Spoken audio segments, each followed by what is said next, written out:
Jason Washington had seen it all in his career. As a self-made millionaire and the CEO of a successful tech company, he knew how to navigate corporate boardrooms and high-profile meetings. But when it came to his appearance, he also knew that people judged him quickly, especially in spaces like luxury stores where wealth often dictated respect. So, when his assistant informed him of a high-end boutique notorious for discriminating against black customers, Jason decided to take matters into his own hands. The boutique Maison d'Elegance was located in an upscale district of the city.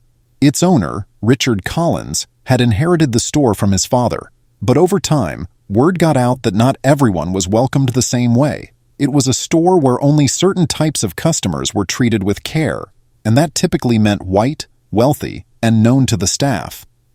Jason had heard horror stories from colleagues and friends about being followed, ignored, or treated with outright disrespect just because of the color of their skin. Jason wasn't the type to let something like that slide. One afternoon, he decided to visit the boutique, but not as the man everyone knew in business circles. Instead, he dressed in a simple, worn-out hoodie, faded jeans, and sneakers, clothes that made him look like any other customer. He knew the experiment would either confirm or disprove the rumors, but deep down, he had a feeling he already knew how it would go. As soon as Jason walked into the store, the atmosphere shifted. The luxurious ambiance of the boutique was designed to ooze exclusivity, with sleek glass cases displaying designer watches, handbags, and clothing. Jason walked past a pair of customers, both white, one of them sipping champagne that had been offered by a store assistant. As he made his way toward a display of watches, a sharp, cold voice pierced the air. "Can I help you?" The tone was less of an invitation and more of a warning. Jason turned around to see Richard Collins himself standing behind the counter. Richard was a tall, middle-aged man with slicked-back hair and a smug expression. His eyes darted over Jason's clothes before narrowing suspiciously. "Yes," Jason responded calmly. "I'm looking for a watch. Something elegant." Richard raised an eyebrow. "We don't really carry items in your price range," he said with a condescending smirk, not even bothering to ask what Jason could afford. Jason kept his composure. "I didn't mention my price range. Why don't you show me what you have?" Richard crossed his arms and smirked. "Listen, we have a reputation to maintain here. I'm sure there's another store in the area that's more suited for you." Jason's patience began to wear thin, but he remained polite. "What makes you think I'm not suited for this store?" Richard didn't bother to hide his disdain. "People like you don't usually shop here. We cater to a different clientele." Jason took a deep breath, feeling the anger rise within him. He looked around and saw the other customers glancing at him, but no one came to his defense. Instead, they seemed curious, maybe even entertained by the unfolding scene. "I see," Jason replied. "So you're saying that because of my appearance, you've already decided I don't belong here?" Richard's smirk grew wider. "Exactly, and I'll ask you to leave before I call security. We don't tolerate loitering." The words hit Jason like a punch to the gut, but instead of reacting, he simply nodded. "Fine," he said softly, before turning on his heel and walking out of the store. As Jason left, Richard chuckled to himself, feeling triumphant. He watched Jason disappear down the street, shaking his head at the audacity of some people. But the next day, karma would come knocking, and it wouldn't be gentle. The very next morning, Richard opened the boutique as usual, expecting another day of catering to his wealthy clientele. He hadn't given the encounter with Jason another thought.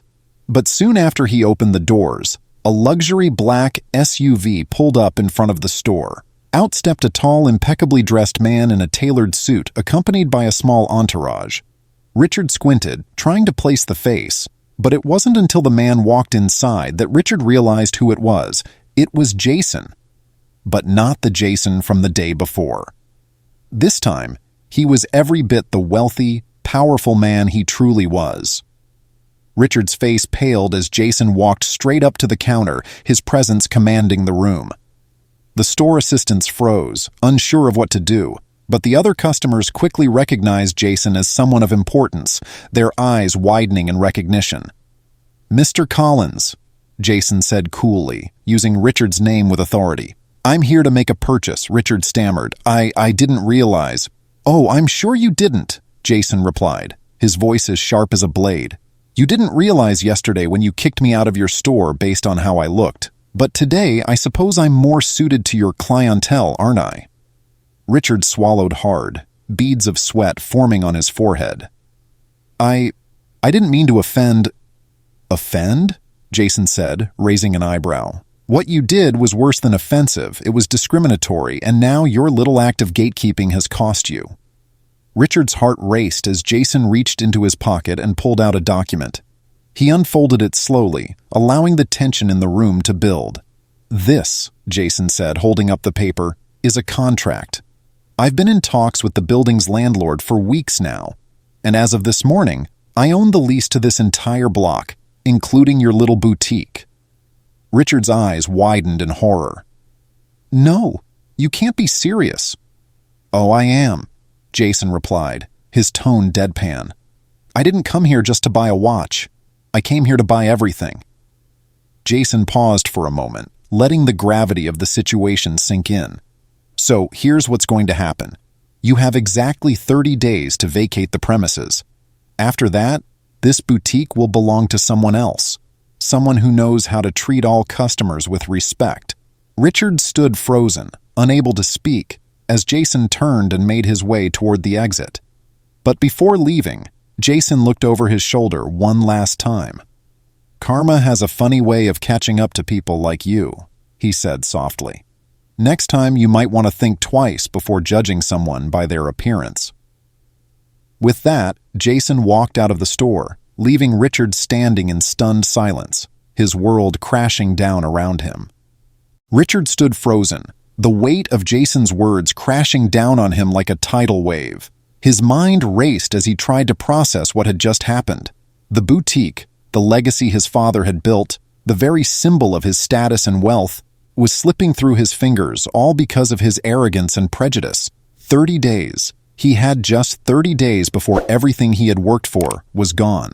He scrambled, his shaky hands reaching for his phone. Desperation filled him as he dialed the number of his lawyer, hoping there was some legal loophole that could save his business. But deep down, he knew there was nothing he could do. Jason owned the building now, and there was no way out of it. The following weeks were a blur for Richard. He tried to keep the store running, but word spread fast about what had happened.